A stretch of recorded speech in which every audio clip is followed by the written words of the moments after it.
hell are you? Marlene Thibodeaux, 47. We know about the $2.3 million you stole from your clients, Marlene. What? Is this how you walk up on people's business? I want to see a warrant right now. Owner of Forever After Events, was charged with theft by deception and operating a fraudulent business scheme. Within 72 hours, investigators would trace over $2.3 million in missing client deposits, spread across more than 60 wedding contracts. But the worst part wasn't the number. It was a phone call made 2 days later to a bride named Casey, just 9 days before her wedding. The venue she paid for, the one she had dreamed about since she was a little girl, had never been booked. The deposit was gone. The date was gone. And so was the woman who promised to make it all perfect. When a couple plans a wedding, they hand over their savings to one person. They trust that money sits safely, waiting to pay for the flowers, the venue, the food, and the music. They trust it is held, not spent. They trust the person smiling across the table from them. Marlene Thibodeaux was that person. As the owner and lead planner of Forever After Events, she built a business on that trust. Couples signed contracts. Couples wrote checks.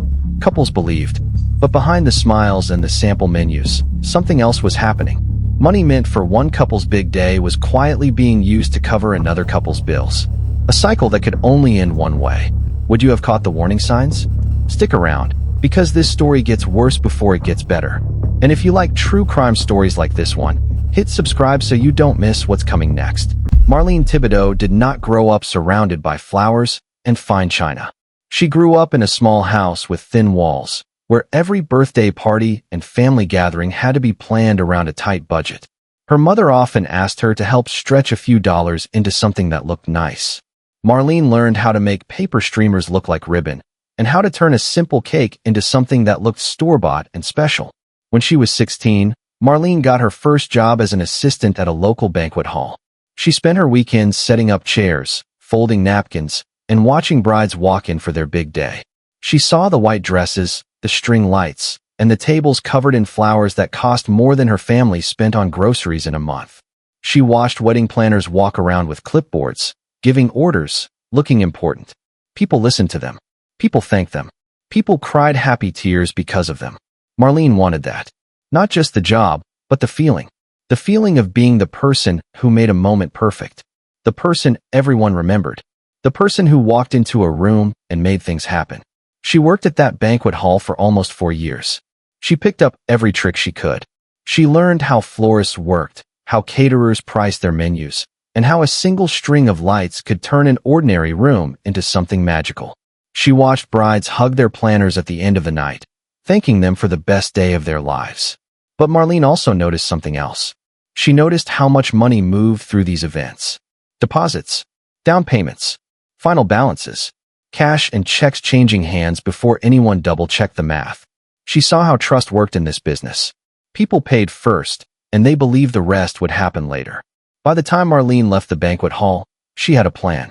She wanted her own business. She wanted her name on the contracts. She wanted to be the one couples turned to when they imagined their perfect day. What she wanted most of all was simple. She wanted to be seen as someone special, someone trusted, someone who could turn a couple's biggest dream into reality. That hunger would build her a business. And one day, it would also help tear it apart. In 2009, Marlene Thibodeaux planned her first wedding. It was small, just 60 guests in a community center, but Marlene treated it like it was the biggest event of the year. She found a way to make plastic folding chairs look elegant with simple white covers. She talked a local bakery into a discount on the cake. The bride cried when she saw the room, and that bride told everyone she knew. Word spread fast. By 2011, Marlene had officially opened Forever After Events. She started small, working out of her apartment, taking calls late at night and meeting clients on weekends. Within 2 years, she had a small office and her first part-time assistant. By 2014, Forever After Events was bringing in close to $400,000 a year. Marlene had built a name for herself as someone who could turn any budget into something beautiful. Couples loved that she listened to them. She remembered small details, like a groom's late grandmother's favorite flower or a bride's wish to have her dog at the ceremony. In 2016, a local bridal magazine, by early 2019, Forever After Events was busier than ever. Marlene had weddings booked almost every weekend, sometimes 2 on the same day. Behind the scenes, things were getting harder to manage. Vendors wanted to be paid on time. Venues wanted deposits up front. Marlene's bank account, which once felt like it had plenty of room, started to feel tight. On March 14, 2019, Marlene faced a problem. A florist she had used for years sent an invoice for $6,800, due that Friday. The money in her business account was not enough to cover it. At the same time, a new client, a couple planning their wedding for the following year, had just sent in a venue deposit of $7,500. That deposit was supposed to sit untouched. It belonged to a venue, held for a wedding that was still 12 months away. But Marlene looked at the numbers, and she made a choice. She moved the $7,500 deposit into her main business account and used it to pay the florist's invoice. She told herself it was temporary. She told herself she would replace the money before the venue needed it. In her mind, it was simply borrowing from one pocket to fill another, something she planned to fix as soon as a few more client payments came in. The florist got paid on time. The wedding that weekend went smoothly. No one asked any questions. The couple whose deposit had been used had no idea their money had ever left their venue's account. To them, everything still looked normal. Marlene watched closely over the following weeks. She checked her email for complaints. She checked her accounts for anything unusual. She waited for a call from the venue, or a question from the couple, or any sign that someone had noticed the missing money. Nothing happened. The venue did not call. The couple did not ask. The florist was happy. The wedding that weekend was a success, with smiling guests and a bride who later left a glowing review online. For Marlene, this was the moment that mattered most, even if she did not fully realize it yet. She had taken money that was not hers, used it to solve a problem, and gotten away with it completely. No one noticed. Once Marlene saw that nothing happened, the pattern began. What started as one quiet decision in March 2019 slowly became the way Forever After Events did business. Every time a new client paid a deposit, Marlene used part of that money to cover an older bill from a different wedding. Pay one client's florist with another client's venue deposit. Pay one client's caterer with another client's photographer deposit. As long as new clients kept signing contracts, the cycle could keep spinning. For a while, it worked. But it only worked if new money kept coming in faster than old debts piled up. And weddings, by nature, only happen so often. Take the case of Tasha and Marcus Eldridge, ages 29 and 31. They paid Forever After Events a $4,000 deposit for their photographer in late 2021. Their wedding date arrived in the spring of 2022, and no photographer ever showed up. Marlene had used their deposit months earlier to cover a venue payment for a different couple. Tasha and Marcus had no wedding photos. Not one picture from their entire day. Then there was Devin Carruthers, age 34, and his fiancée Brianna, age 32. They paid a $9,000 deposit to secure flowers and table decorations for their wedding. When their big day came, no flowers arrived. No centerpieces. No bouquet for Brianna to carry down the aisle. The venue looked bare and empty in their wedding photos, a sharp contrast to the pictures Marlene had shown them months earlier. If you're enjoying this story, make sure to subscribe so you don't miss what happens next, because it only gets worse from here. The most devastating case belonged to a couple named Renata and James Oquosa, ages 27 and 30. They had booked a beautiful outdoor venue for their wedding, paying a $12,000 deposit through Forever After Events. On their wedding day, they arrived with their families, their guests, and their wedding party, ready to celebrate. But the venue staff had no record of their booking. The deposit had never been paid to the venue at all. It had been used months earlier to cover a different shortfall. Renata stood in her wedding dress, in front of nearly 150 guests, including grandparents who had traveled from out of state, as the venue manager explained that there was no reservation under her name. The ceremony that was supposed to begin in 20 minutes had nowhere to happen.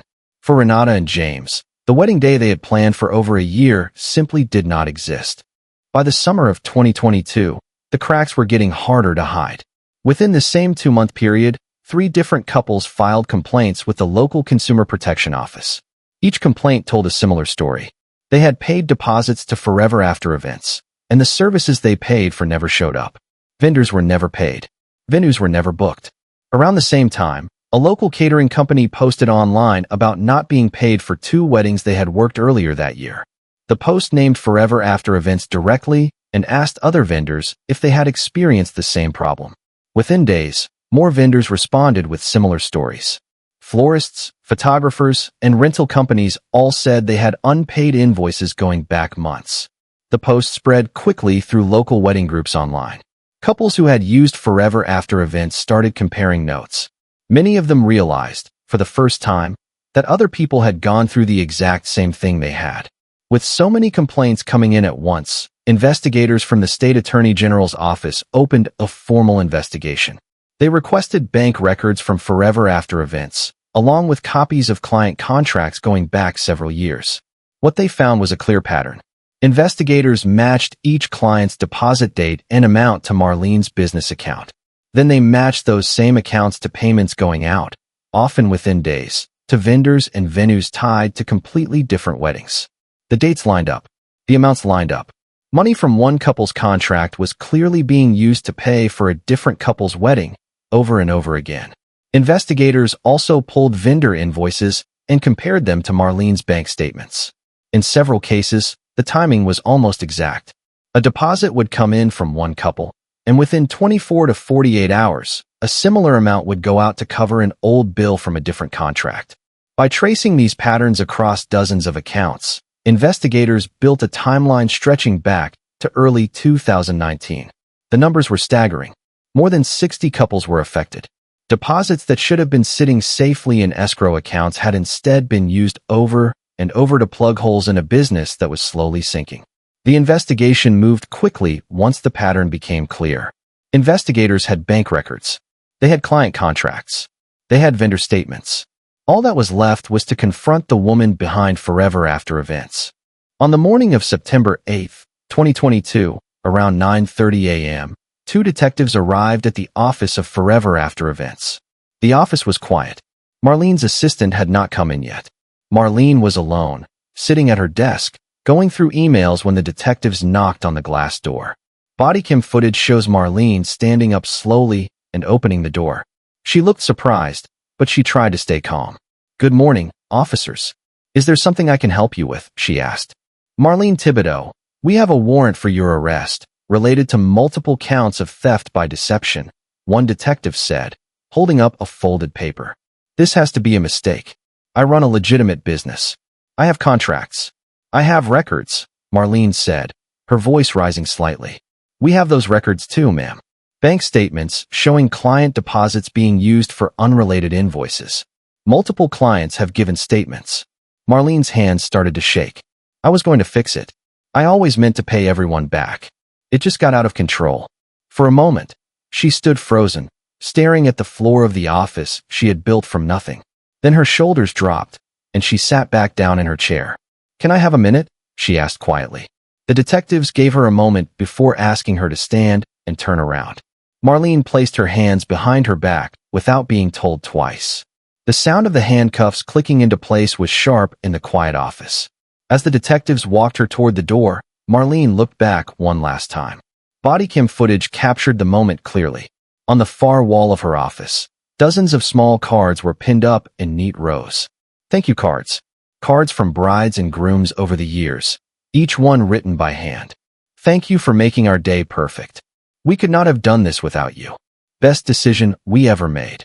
The office was empty now, except for that wall. No clients waiting in the lobby.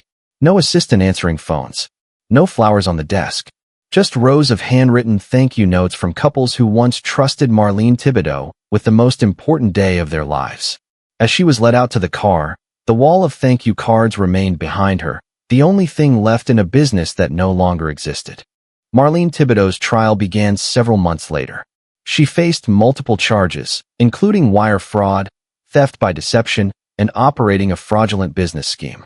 Prosecutors laid out the same evidence investigators had found, showing the court how deposits from one couple were repeatedly used to cover bills from other weddings, year after year. One of the most powerful moments of the trial came when Renata Okwosa took the stand. Renata spoke about her wedding day, the one that fell apart in front of her family and friends. She described standing in her dress, in front of nearly 150 guests, as a venue manager explained there was no record of her booking. She talked about the months of planning, the money her family had saved, and the embarrassment of calling relatives who had flown in from out of state to explain that the ceremony could not happen as planned. That day was supposed to be the start of our marriage, Renata told the court. Instead, it became the day we learned we could not trust the person we hired to protect it. When it came time for sentencing, the judge addressed Marlene directly. The judge said that weddings represent one of the most emotional and vulnerable moments in a person's life, a time when couples place enormous trust in the people they hire. The judge said that Marlene had taken advantage of that trust again and again, not out of desperation, but as a long-term pattern of behavior that hurt dozens of families. The judge sentenced Marlene Thibodeaux to 7 years in prison. She was also ordered to pay full restitution, totaling more than $2.3 million, to be distributed among the affected couples and vendors. In addition, the judge issued a lifetime ban preventing Marlene from owning, operating, or working for any wedding or event planning business in the state. As the sentence was read, Marlene sat quietly, staring at the table in front of her. There were no more denials, no more explanations. The thank you cards, the magazine feature, the years of glowing reviews, none of it changed the outcome. Today, Marlene Thibodeaux is serving her sentence at a state correctional facility. Forever After Events no longer exists. The office where dozens of couples once sat, dreaming about their perfect day, has been empty since the morning of her arrest. More than a year after Marlene Thibodeaux's sentencing, most of the $2.3 million in restitution remains unpaid. Marlene has no income while in prison, and the small amount of property she owned was sold to cover only a fraction of what was owed. Many of the couples affected, including Tasha and Marcus Eldridge, Devin and Brianna Carruthers, and Renata and James Okwosa, are still waiting for any payment at all. For some couples, the money was never the biggest loss. Wedding photos that were never taken cannot be recreated. A ceremony that fell apart in front of family members cannot be redone the same way. These are moments that happen once, and for these couples, they were taken away permanently. The case did lead to one lasting change. Lawmakers in the state used Marlene's case as an example when proposing new rules for the wedding and events industry. Under the new regulations, event planners are now required to place client deposits into separate escrow accounts that cannot be touched until the specific service tied to that deposit has been completed. Planners are also required to provide proof of these accounts during licensing checks. Supporters of the law said it was designed specifically to prevent another case like Marlene's, where one couple's money quietly disappeared into someone else's wedding. For couples planning weddings today, the law offers a small layer of protection that did not exist before. But for the families affected by Forever After Events, that protection came too late. What Marlene Thibodeaux's case shows is simple, but important. Trust, especially the kind given during life's biggest moments, works a lot like a deposit. It is something people hand over in advance, believing it will be protected and used the way they were promised. When that trust is spent carelessly or stolen outright, it cannot simply be refunded. It cannot be replaced with an apology, a court date, or even a prison sentence. Once trust like that is broken, getting it back is often the hardest thing of all, sometimes harder than getting the money back. If this story made you think twice about who you trust with your biggest moments, you are not alone. And if you want to see another case where someone's trust was tested and broken, check out the next video, because this is far from the only story like it.